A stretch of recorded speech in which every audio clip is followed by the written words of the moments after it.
মুগ ডালটা ধুয়ে আমি কুকারে দিয়ে দিলাম। গাজর আর বিন কেটে নিয়েছি, ওগুলোকেও আমি ডালের মধ্যে দিয়ে দিলাম। নুন দিয়ে দিলাম, চেরা কাঁচা লঙ্কা দিয়ে দিলাম, কিছু আদা কুচি দিয়ে দিলাম, ঢাকাটা লাগিয়ে দিলাম।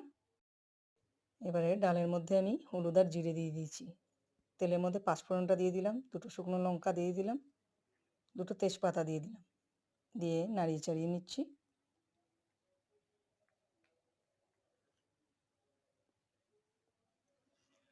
পাঁচফোড়নটা ভাজা হয়ে গেছে, এবার আমি এতে সেদ্ধ ডালটা দিয়ে দিলাম।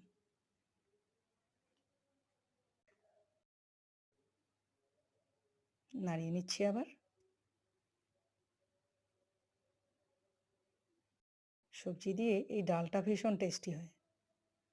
এবার আমি ঢাকা দিয়ে দিলাম। ধনে পাতাগুলোকে আমি ধুয়ে একটু কুচো কুচো করে দিয়ে দিলাম ডালের ওপর।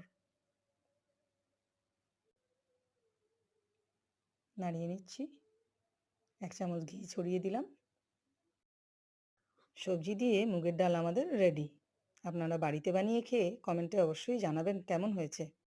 লাইক আর শেয়ার করতে ভুলবেন না।